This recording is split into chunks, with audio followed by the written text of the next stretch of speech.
الحمد للہ الذی لم یزل عالما قدیرا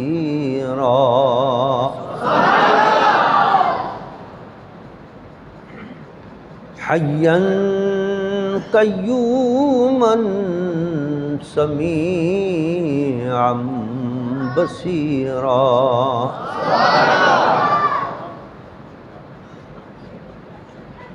والصلاة والسلام على رسوله أرسله بالحق بشيرا ونذيرا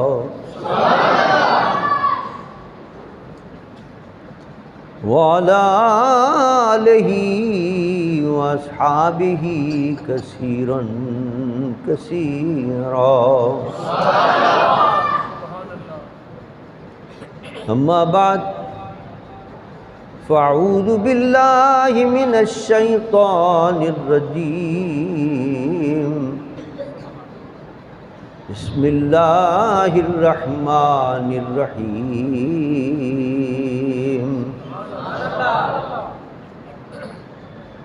نون والقلم وما یسطرون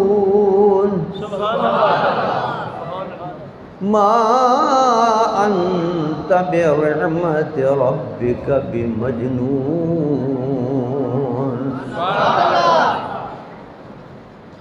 وإن لك لأجرا غير ممنون وإنك لعلى خلق عظيم صدق الله وصدق رسوله النبي الأمين الكريم ونحن على ذلك لمن الشاهدين والشاكرين والحمد لله رب العالمين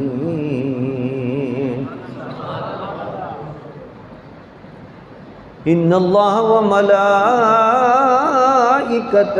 يصلون على النبي يا أيها الذين آمنوا صلوا عليه وسلموا تسليما بلند آواز سے درود شریف پڑھ لیجیے الصلاۃ والسلام علیک یا رسول اللہ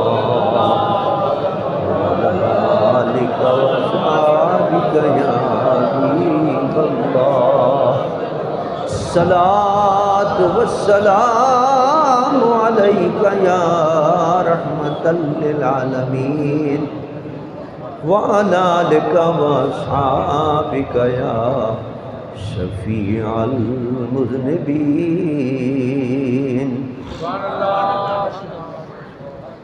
حمد و صلاۃ کے بعد مقتدر علماء کرام، میرے واجب الاحترام بزرگوں اور میرے عزیز دوستوں،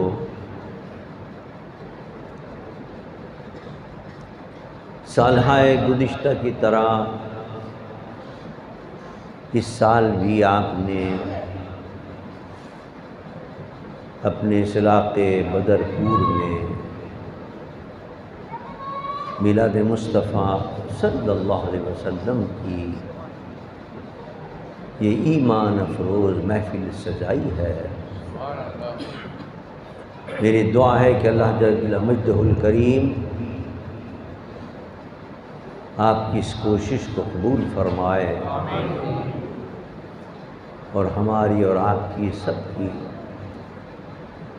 شرکت کو ہمارے لیے اور آپ کے لیے بخشش اور مغفرت کا سامان بنا دے۔ قرآن پاک سے میں نے ایک آیت مقدسہ تلاوت کرنے کی سعادت حاصل کی ہے، جس میں اللہ تبارک و تعالیٰ کچھ قسمیں ارشاد فرما رہا ہے۔ کن کن چیزوں کی قسم ارشاد فرمائی؟ اللہ فرماتا ہے نون والقلم وما یسطرون، نون کی اور قلم کی قسم، نون کی اور قلم کی قسم ہے، وما یسطرون اور جو لکھتے ہیں اس کی بھی قسم۔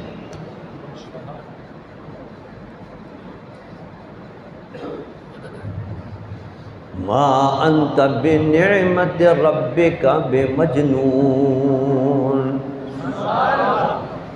آپ اللہ کے فضل کے ساتھ مجنون نہیں ہیں آپ۔ یہ ان آیت کا ترجمہ۔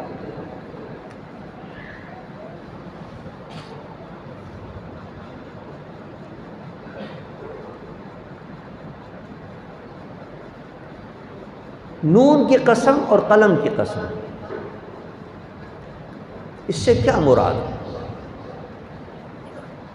علماء نے اس کے مختلف معانی بیان کیے ہیں۔ بعض مفسرین کہتے ہیں کہ نون سے مراد یہ اللہ کا نام ہے، اللہ اپنے ایک اسم گرامی سے قسم ارشاد فرما رہا ہے۔ جب ہم کہتے ہیں اللہ کی قسم، نون اللہ کا نام ہے، اللہ نے فرمایا نون کی قسم، میری قسم۔ بعض کہتے ہیں کہ نہیں، نون جو ہے یہ حضور کا نام نامی اسم گرامی ہے، حضور کا نام نامی اسم گرامی،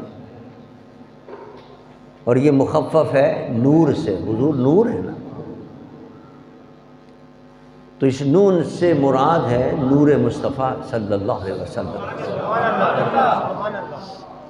اور اللہ فرما رہے ہیں نون کی قسم، یعنی اپنے محبوب کے نور کی قسم اللہ ارشاد فرما رہا ہے۔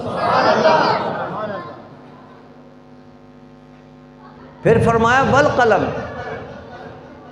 اور قلم کی قسم بھی ہے۔ قلم سے کیا مراد ہے؟ علماء فرماتے ہیں کہ اس قلم سے یا تو یہ مراد ہے کہ اللہ نے سب سے پہلے قلم پیدا کیا اور اس کو کہا کہ لکھو، لوح محفوظ پہ اس نے لکھنا شروع کیا۔ اس نے کہا اللہ میں کیا لکھوں؟ اللہ نے فرمایا جو کچھ ہو چکا ہے وہ بھی، اور قیامت تک جو ہونے والا ہے سب کچھ لکھ دے۔ تو قلم نے لکھنا شروع کیا، سب کچھ جو کچھ قیامت تک ہونے والا تھا وہ سب لوح محفوظ پر لکھ دیا۔ اس کی بھی اللہ نے قسم ارشاد ما یسترون، قلم کی بھی قسم، اور قلم جو لکھ رہا ہے ہمیں اس کی بھی قسم۔ بعض علماء فرماتے نہیں، قلم سے مراد حضور سرور کائنات صلی اللہ علیہ وسلم کی ذات گرامی مراد ہے۔ کیوں؟ کیا وجہ ہے؟ کہتے ہیں اللہ نے فرمایا قرآن پاک میں دو حدیثیں آتی ہیں۔ ایک جگہ فرمایا کہ حضور فرماتے اول ما خلق اللہ نوری، اللہ نے کائنات میں سب سے پہلے کس کو پیدا کیا؟ اللہ کا محبوب فرما رہا ہے کہ اللہ نے سب سے پہلے میرے نور کو پیدا کیا۔ کچھ نہیں تھا کائنات، سب سے پہلے اللہ نے مصطفیٰ کے نور کو پیدا کیا۔ اور دوسری حدیث میں آیا اول ما خلق اللہ القلم، اللہ نے سب سے پہلے قلم کو پیدا کیا۔ اب علماء فرماتے ہیں بعض دونوں حدیثوں کے اندر بظاہر تعارض نظر آ رہا ہے۔ ایک حدیث میں حضور فرما رہے ہیں اللہ نے سب سے پہلے میرے نور کو پیدا کیا، اور ایک حدیث میں حضور فرما رہے ہیں اللہ نے سب سے پہلے قلم کو پیدا کیا۔ تو سب سے پہلے کیا چیز پیدا ہوئی؟ قلم پیدا ہوا یا حضور کا نور پیدا ہوا؟ کہتے ہیں علماء فرماتے ہیں ان دونوں حدیثوں میں کوئی تعارض نہیں ہے، دونوں کے ایک معنی ہے۔ اللہ فرماتا ہے میں نے اپنے محبوب کے نور کو پیدا کیا سب سے پہلے، اور اسی کا نام قلم ہے، قلم کو میں نے پیدا فرمایا۔ نعرہ تکبیر، نعرہ رسالت، نعرہ رسالت، نعرہ حیدری۔ تو قلم اور نور الگ الگ چیز نہیں ہے۔ محبوب کا نور پیدا کیا، اسی محمد مصطفیٰ کی ذات کو اللہ فرما رہا ہے میں نے قلم پیدا کیا، اس سے محمد مصطفیٰ مراد ہے۔ اسی راز کو مصور پاکستان علامہ اقبال نے سمجھا، اور یہی نقطہ انہوں نے اپنے ایک شعر میں بیان کیا۔ وہ فرماتے ہیں کہ لوح بھی تو، قلم بھی تو، تیرا وجود الکتاب۔ اپنے آقا کو، حضور سرور دو جہاں کو مخاطب کر کے علامہ اقبال کہتے ہیں کہ لوح یعنی جو جس پہ لکھا جا رہا ہے وہ بھی آپ ہیں، قلم بھی آپ ہیں، کتاب بھی آپ ہیں۔ لوح بھی تو، قلم بھی تو، تیرا وجود الکتاب۔ اور گنبد آبگین رنگ تیرے محیط میں حباب۔ گنبد آبگین رنگ تیرے محیط میں حباب۔ گنبد آبگین رنگ سے مراد یہ آسمان ہے، یہ سارا آسمان ایک بلبلے کے مانند ہے۔ جس طرح پانی کے اندر بلبلہ ہو جاتا ہے نا، کہتے ہیں یہ بلبلے کے مانند ہے پورا زمین و آسمان، اور ساری اس کائنات پر اللہ نے تجھے حکومت عطا کی ہے میرے آقا۔ یہ سب کچھ جو بنایا ہے وہ سب تیرے صدقے میں بنایا ہے، کیونکہ اللہ نے کہا میں نے سب سے پہلے اپنے محبوب کے نور کو پیدا کیا، اور اس نور سے میں نے ساری کائنات بنائی ہے۔ تو لہذا اللہ نے فرمایا نون والقلم وما یسطرون، ہم نے اپنے محبوب کو بنایا، محبوب کے نور کی بھی قسم ہے، محبوب کے ذات کی بھی قسم ہے، اور جو لکھا ہے، جو لکھا جا رہا ہے اس کی بھی قسم ہے۔ کیا لکھا جا رہا ہے؟ ایک معنی تو وہ ہے جو میں نے آپ کو بتا دیا کہ لوح محفوظ پر جو کچھ تقدیریں لکھ دی گئی ہیں، ہماری آپ کی سب تقدیر لکھ گئی ہے، یا تو وما یسترون سے وہ مراد ہے کہ لکھا گیا۔ بعض علماء کہتے ہیں کہ نہیں، جب اللہ نے حضور کو قلم فرمایا اور اس کے بعد فرمایا وما یسترون، جو کچھ وہ لکھتے ہیں اس کی ہمیں قسم ہے، تو اس سے مراد یہ ہے کہ جو محمد مصطفیٰ کلام فرماتے ہیں اور جو حضور کے منہ مبارک سے جو چیز نکلتی ہے اس کو جو علماء لکھ لیتے ہیں، صحابہ نے احادیث لکھی ہیں، قرآن پاک لکھا ہے، مفسرین نے جو کچھ لکھا ہے، اللہ اس لکھے ہوئے کی قسم ارشاد فرمایا۔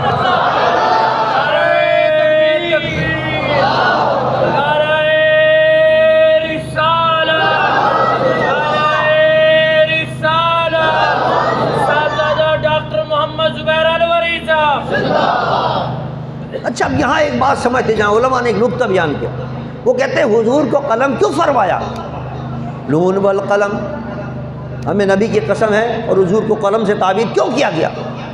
وجہ یہ ہے کہ جب انسان کوئی بات کرتا ہے تو وہ بات ہوا میں تحلیل ہو جاتی ہے، اگر وہ چاہے تو انکار کر دے بھائی میں نے یہ بات کی نہیں، لیکن اگر وہی اپنی بات لکھ دے گا تو وہ ٹکسالی ہو جائے گی، اب وہ انکار نہیں کر سکتا، پھر نہیں سکتا وہ حساب میں نے تو کہا ہی نہیں، ارے بھائی آپ کی تحریر موجود ہے، زبانی کوئی کہہ کے تو پھر سکتا ہے، لیکن اگر لکھ دیا تو لکھنے کے بعد وہ بدل نہیں سکتا۔ حضور کو قلم اس لیے فرمایا گیا ہے کہ مصطفیٰ کی زبان اقدس سے جو نکل جاتا ہے وہ پتھر کی لکیر ہوتا ہے، جو نکل جاتا ہے وہ ہو کر رہتا ہے۔ نعرہ تکبیر، نعرہ رسالت، نعرہ رسالت، نعرہ حیدری، نعرہ غوثیہ۔ کیسے کیسے میرے آقا کی زبان سے الفاظ نکلے اور جو نکلے وہ ہو گئے۔ ایک شخص آتا ہے، حضور اس کو دعا دے دیتے ہیں کہ اللہ تبارک و تعالی، حضرت انس رضی اللہ تعالی حضور کے خادم ہیں، 10 سال حضور کی خدمت میں رہ کر خدمت کی انہوں نے۔ ان کی والدہ حضور کی خدمت میں آتی، وہ کہتی ہیں یا رسول اللہ یہ آپ کا خادم ہے انس، یہ انس آپ کا خادم ہے، اس کے لیے تو کچھ ارشاد فرما دیجیے، اس کے لیے تو کوئی دعا کر دیجیے۔ حضور نے فرمایا اللہ اس کے مال میں بھی اور اس کی اولاد میں بھی برکت عطا فرما دے، اس کے مال میں بھی اور اس کی اولاد میں بھی برکت عطا فرما دے۔ بس زبان مبارک سے نکل گیا، یہ نہیں ہو سکتا تھا کہ حضور کی زبان سے نکلے نہ ہو۔ حضرت انس کہتے ہیں کہ بے حد و حساب اللہ نے روزی عطا کی ہے، اور اولاد کا عالم یہ تھا کہ 100 سے زیادہ اللہ نے اولاد عطا کی ہے، نام بھی مجھے پتہ نہیں تھا اس کا، نام بھی بھول جاتا، 100 اولادیں جو ہوں تو کہاں نام یاد رہے گا۔ حضور کی زبان سے نکل گیا 100 اولادیں لاتے۔ ایک شخص آیا، حضور خوش ہو گئے اس کو، اور حضور کی زبان نے اپنے سے نکال دیا اللہ اس کی چہرے کی سلامت رکھے، اس کے چہرے کو سلامت رکھے۔ لوگ کہتے ہیں 100 سال کا بڈھا ہو گیا، دانت اس کے نہیں گرتے تھے، جوانوں کی طرح اس کا چہرہ رہتا تھا، اگر کبھی کوئی دانت گر جاتا تھا تو اسی وقت اللہ دوسرا دانت پیدا کر دیا کرتا تھا۔ نعرہ تکبیر، نعرہ رسالت، نعرہ رسالت۔ تمہارے منہ سے جو نکلی وہ بات ہو کے رہی، جو دن کو کہہ دیا شب ہے، جو شب کو کہہ دیا دن ہے، تو دن نکل آیا، جو شب کو کہہ، یعنی رات کو اگر حضور کی زبان سے نکل گیا نہیں رات نہیں ہے دن ہے تو دن ہو گیا وہ، جو شب کو کہہ دیا دن ہے تو دن نکل آیا، اور جو دن کو کہہ دیا شب ہے تو رات ہو کے رہی، تمہارے منہ سے جو نکلی وہ بات ہو کے رہی۔ اللہ نے فرمایا نون والقلم، قلم سے جو نکل جاتا ہے وہ ثابت ہو جاتا ہے، پھر اس میں تبدیلی نہیں ہوتی۔ میرے محبوب کی زبان سے جو نکل جاتا ہے اس میں تبدیلی نہیں ہو سکتی، ہو کے رہتا ہے۔ ایک شخص بیٹھا ہوا کھانا کھا رہا تھا، ایک شخص بیٹھا ہوا کھانا کھا رہا تھا، اور کھانا بھی وہ الٹے ہاتھ سے کھا رہا تھا۔ حضور نے منع فرمایا الٹے ہاتھ سے مت کھاؤ، کھانا سیدھے ہاتھ سے کھایا کرو۔ کیسے کیسے میرے آقا کے ارشادات ہیں، طریقے ہیں، سب ہم بھول گئے ہیں، ہم نہیں کرتے اس کے اوپر، سنت ہے ہم سیدھے ہاتھ سے کھانا کھائیں۔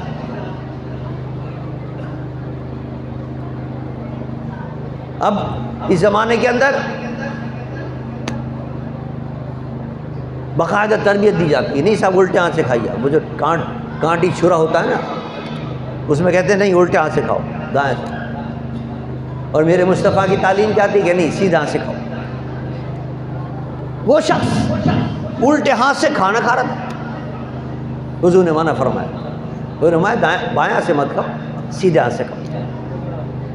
اس نے مذاق میں کہہ دیا کہ یہ دائیں ہاتھ تو میرا اٹھتا ہی نہیں ہے، دائیں ہاتھ تو میرا اٹھتے ہی نہیں، اسی لیے تو میں کھا رہا ہوں بائیں ہاتھ سے، حالانکہ صحیح تھا اس کا ہاتھ۔ میرا آقا نے فرمایا اچھا ٹھیک ہے، نہیں اٹھتا تو نہیں اٹھے گا ہاتھ تیرا، نہیں اٹھتا تو نہیں اٹھے گا، بس یہ زبان سے نکلنا تھا، ساری زندگی کے لیے معذور ہو گیا، اس کا ہاتھ کبھی نہیں اٹھا مرتے تک، اس لیے کہ حضور کی زبان سے نکل گیا۔ ابو لہب کا بیٹا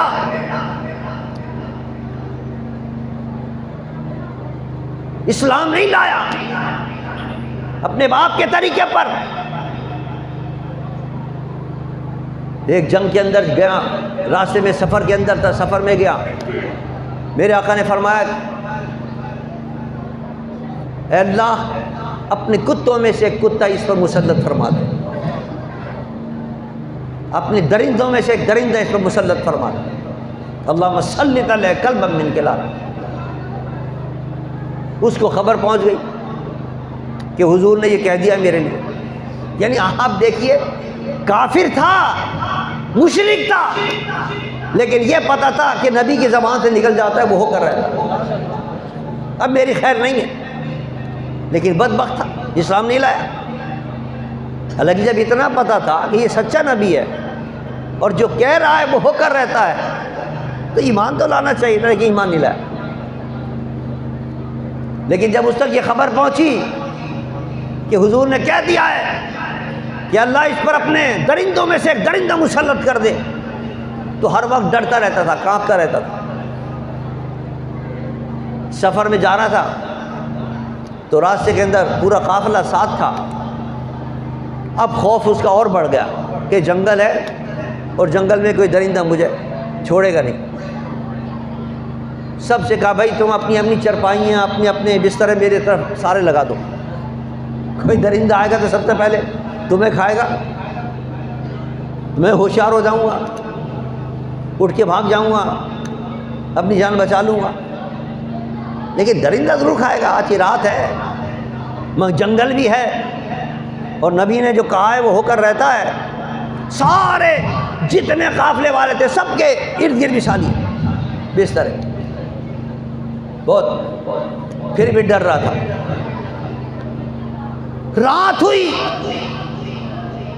ایک شیر آتا ہے، آپ اندازہ کریں، ایک شیر آتا ہے، جتنے آس پاس تھے ان میں سے کسی کو نہیں چھیڑتا، کسی کو ہاتھ نہیں لگاتا، کسی کو نہیں جناب پریشان کرتا. پھلانگتا ہوا، سب کو کراس کرتا ہوا اسی کے پاس پہنچا جس کے لیے میرے مصطفیٰ نے کہا تھا، اور اس پر حملہ کر کے اس کو چیر کے پھاڑ کے رکھ دیا. نعرہ تکبیر، نعرہ رسالت، نعرہ رسالت، نعرہ حیدری، آستانہ انور شریف. اعلیٰ فرماتے ہیں کہ وہ زبان جس کو سب کن کی کنجی کہیں، وہ زبان جس کو سب کن کی کنجی کہیں، اس کی نافذ حکومت پہ لاکھوں سلام. مصطفیٰ جان رحمت پہ لاکھوں سلام. نبی کی نافذ حکومت ہے، جو آرڈر کرتے جو زبان سے نکل جائے وہ ہو کر رہتا. بس زبان اقدس سے نکل دیا، اللہ سے مسلط کر دیا.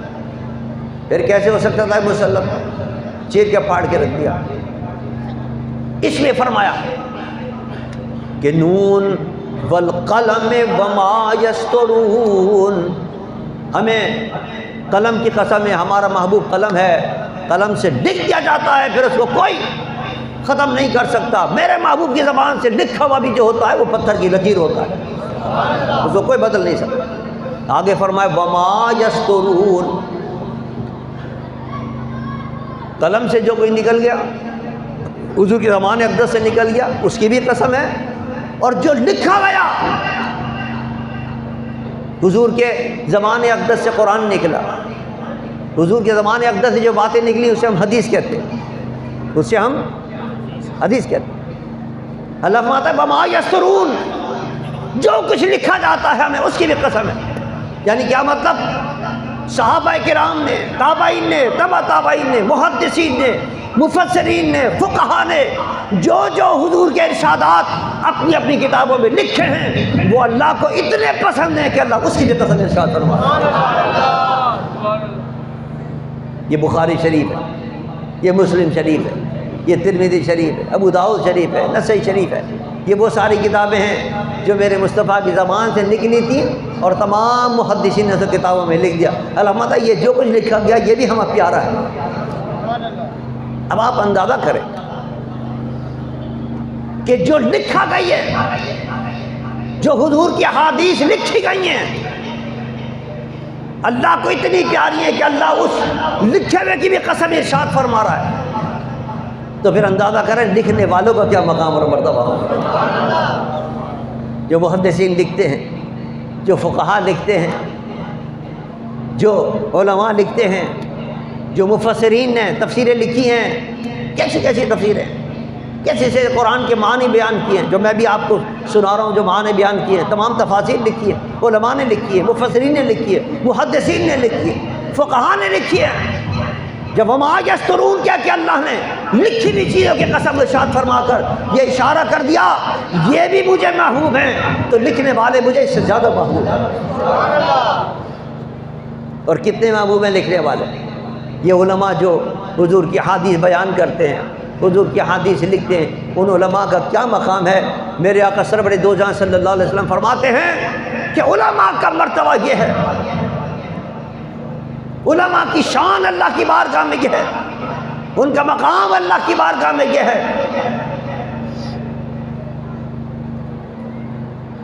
کہ جو سمندر کے اندر مچھلیاں ہوتی ہیں اور جو بلوں کے اندر چیمٹیاں ہوتی ہیں، وہ بھی اللہ کے ولیوں کے لیے اور حضور کی امت کے علماء کے لیے دعائیں کرتے رہتے ہیں۔ یہ مقام ہے علماء کا، یہ مقام ہے فقہاء کا، علم پڑھانے والوں کا، عالموں کا یہ مرتبہ ہے کہ چیمٹیاں بھی ان کے لیے اللہ کی بارگاہ میں دعا کرتی ہیں، دریا کی مچھلیاں بھی اللہ کی بارگاہ میں ان کے لیے دعا کرتی ہیں۔ کیوں کرتی ہیں دعائیں؟ اس لیے کہ میرے مصطفیٰ نے فرمایا وَبِهِمْ يُرْزَقُونَ وَبِهِمْ يُمْتَرُونَ۔ یہ جو زمانے کا نظام چل رہا ہے اور یہ جو بارشیں برس رہی ہیں اور بارشوں کی وجہ سے تمہارے کھیت لہلہا رہے ہیں، قحط ختم ہو گیا ہے، پھل آ رہے ہیں درختوں کے اندر، فصلیں تمہاری تیار ہیں، یہ جو تم کھا رہے ہو الوان و اقسام کے پھل، یہ جو گندم ہے، یہ جو تمام چیزیں ہیں، یہ جو فصلیں ہو رہی ہیں، اللہ فرماتا ہے وَبِهِمْ يُرْزَقُونَ وَبِهِمْ يُمْتَرُونَ۔ یہ اللہ بارشیں برساتا ہے، علماء کے صدقے میں برساتا ہے۔ نعرہ تکبیر، نعرہ رسالت، نعرہ رسالت، نعرہ حیدری۔ علماء کی قدر کیا کرو۔ لیکن آج ایک ٹرینڈ چل گیا، بعض لوگ ذرا سی بھی تھوڑی سی مخالفت ہو جائے کسی مولوی سے، کسی عالم سے، برائی کرنی شروع کر دیتے، گالیاں دینا شروع کر دیتے، برا بھلا کہنا شروع کر دیتے۔ ارے اللہ کے بندے، ڈرو اللہ سے۔ علماء کی برائی کر کے، علماء کی توہین کر کے گڑھا کھود رہے ہو جہنم کا اپنے لیے۔ یہ تو وہ ہیں جن کے لیے میرے مصطفیٰ نے فرمایا کہ جس نے کسی اللہ کے ولی کی اور میری امت کے کسی عالم کی صحبت اختیار کی، اس میں بیٹھا، وہ سمجھ لے میری صحبت میں بیٹھ رہا۔ کتنا بڑا مقام۔ فرمایا کسی عالم کا مقام یہ ہے کہ اگر اس سے تم نے مسافہ کر دیا تو سمجھ لو مجھ سے مسافہ کر رہا ہے۔ اب ایسے عالم کی کوئی شخص برائی کرے گا تو اللہ کے رسول ناراضی کر رہا ہے۔ تو بہرحال اللہ نے قسم ارشاد فرمائی، فرمایا نون والقلم وما یسطرون۔ ہمیں اپنے محبوب کے نور کی بھی قسم ہے اور ہمارے محبوب کے ذات اقدس کی بھی قسم ہے، اور جو کچھ انہوں نے فرمایا اس کی بھی قسم ہے۔ حضور کے ارشادات پر اگر ہم، جس کو اللہ تعالیٰ نے اس کے اندر قسم ارشاد فرمائی ہے، اگر ان ارشادات پر عمل کریں، حضور کے زمان اقدس سے قرآن بھی نکلا ہے، حضور کے زمان اقدس سے یہ احادیث بھی نکلی ہیں، ان احادیث پر اور قرآن پر اگر ہم عمل کریں تو ہم خدا کی قسم دنیا کے اندر بھی کامیاب ہوں گے اور آخرت میں بھی کامیاب ہوں گے۔ اللہ نے قسم ارشاد کر کے اہمیت بتا دی کہ میرے محبوب کے زمان اقدس سے جو نکل رہا ہے اس کو معمولی مت سمجھو، اس پر عمل کرو، یہ تمہاری دین اور دنیا کی کامیابی کا راز اس کے اندر مضمر۔ پھر فرمایا آگے ما انت بنعمت ربک بمجنون۔ کافر حضور سرور کائنات صلی اللہ علیہ وسلم کی توہین کرتے تھے، بے ادبی کرتے تھے اور کہتے تھے کہ معاذ اللہ حضور تو مجنون ہے۔ قرآن میں اللہ نے آیت نازل فرمائی، فرمایا ہمارے فضل سے ہمارا محبوب مجنون نہیں ہے۔ پہلے فرما دیا نون والقلم وما یسطرون، دلیل دے دی کہ پاگل آدمی تو ایسا ہوتا ہے کہ اس کو اپنا پتہ نہیں ہوتا، اپنا ہوش نہیں ہوتا ہے، کچھ جانتا نہیں ہے، کچھ جانتا نہیں ہے، کچھ کوئی علم نہیں ہوتا اس کو، کچھ پڑھ نہیں سکتا وہ۔ ہمارے محبوب کا تم کیسے کہہ رہے ہو کہ مجنون؟ یہ تو وہ شان والا ہے۔ وما یسترون کہہ کے فرما دیا کہ جس کے زمان اقدس سے وہ کلمے نکلے ہیں جس میں دنیا کو عروج اور عظمت عطا فرمایا۔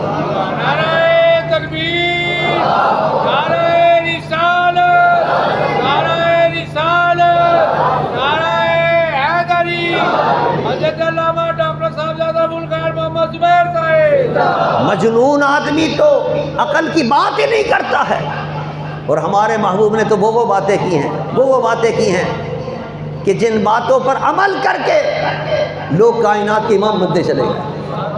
کون جانتا تھا عرب کے بدوؤں کو؟ لیکن عمر بن الخطاب رضی اللہ تعالیٰ عنہ، ابو بکر صدیق رضی اللہ تعالیٰ عنہ، عمر فاروق، عثمان ذو النورین، علی حیدر کرار میرے مصطفیٰ کے کہنے پر چلے اور دنیا پر چھاتے چلے۔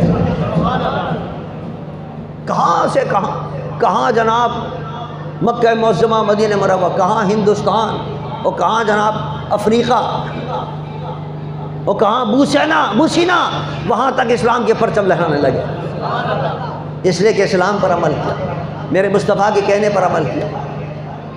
عزت ملتی ہے نبی کے کہنے پر عمل کرنے سے۔ وَلِلَّهِ الْعِزَّةُ وَلِرَسُولِهِ وَلِلْمُؤْمِنِينَ۔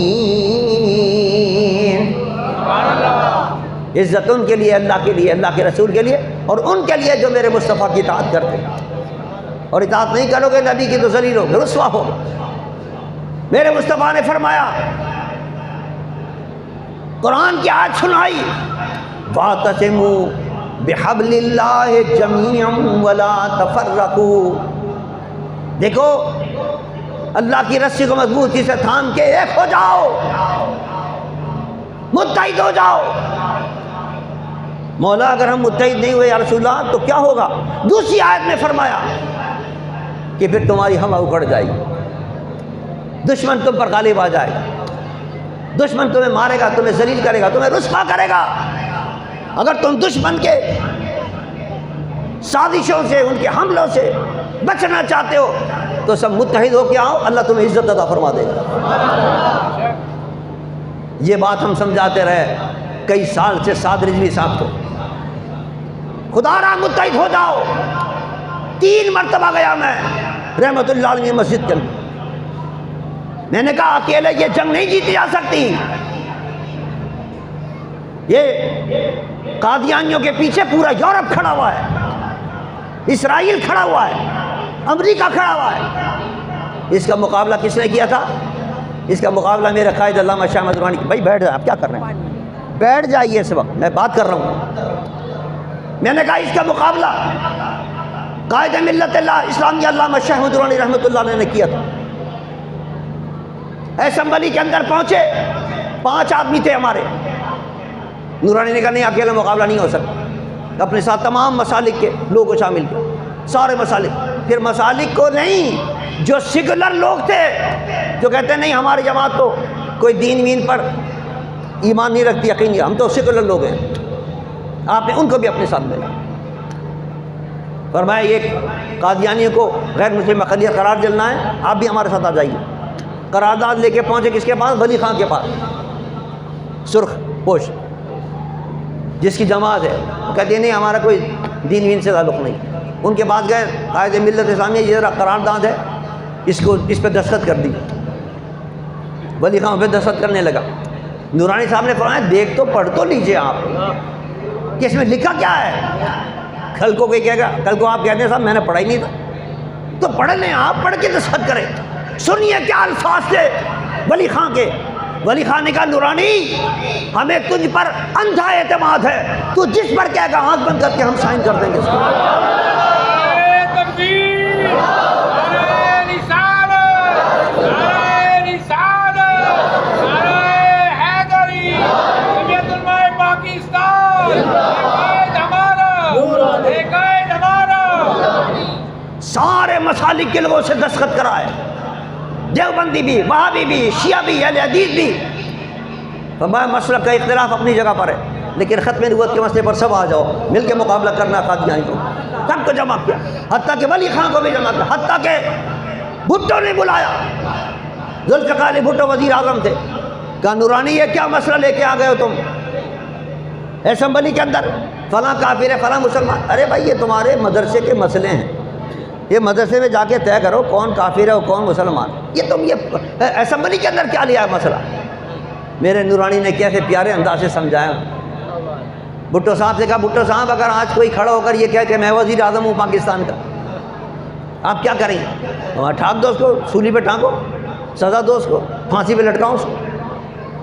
نورانی فرمایا کہ آپ کو اللہ نے ایک عہدہ دیا، وزارت عظمیٰ کا ایک عہدہ دیا، اگر کوئی جھوٹا وزیر اعظم بنتا ہے آپ کو قبول نہیں ہے تو میرے آپ کے نبی کو بھی اللہ نے ختم نبوت کا ایک عہدہ دیا ہے، کوئی جھوٹا نبوت کا دعویٰ کرے گا نہ آپ کو قبول ہونا چاہیے نہ مجھے قبول ہوگا۔ نعرہ ختم نبوت، نعرہ ختم نبوت، نعرہ ختم نبوت۔ ان کو بھی اپنے ساتھ ملایا۔ ملانے کے بعد پھر جناب متفق طور پر اسمبلی کے اندر قادیانی غیر مسلم مقدس قرار دلوایا۔ اور جب بھٹو صاحب سائن کر رہے تھے اس فیصلے کے اوپر کہ قادیانی غیر مسلم ہیں، تو کہہ رہے تھے میں اپنے ڈیتھ وارنٹ پہ دستخط کر رہا ہوں، مجھے پتہ یہ معمولی بات نہیں ہے، قادیانی کے خلاف میں اس وقت یہ دستخط کر رہا ہوں، یہ تو کیا نام ہے پورا یورپ ان کے پیچھے، پورا امریکہ ان کے پیچھے، اسرائیل ان کے پیچھے، یہ مجھے چھوڑیں گے نہیں۔ اور واقعی ان کو سولی پہ ٹانکوا دیا انہوں نے۔ اب آپ اندازہ کریں ان کے مقابلے میں ہم چلیں ان کا مقابلہ کرنے کے لیے، کہیں گے نہیں صاحب ہم تو اکیلے چلیں گے۔ سمجھایا ساتھ صاحب کو یہ مقابلہ اکیلا نہیں ہوگا، آپ کئی مرتبہ جا چکے ہیں، کئی مرتبہ لاشیں گری ہیں، انہوں نے لاشیں گرائی ہیں اور واپس آپ آ گئے ہیں، ان کا مقابلہ کرنا ہے، تمام مسالک کے لوگوں کو ملائیے۔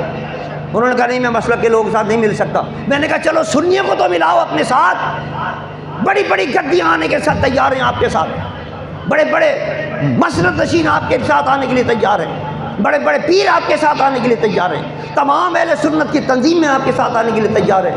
لیکن افسوس انہوں نے انکار کر دیا۔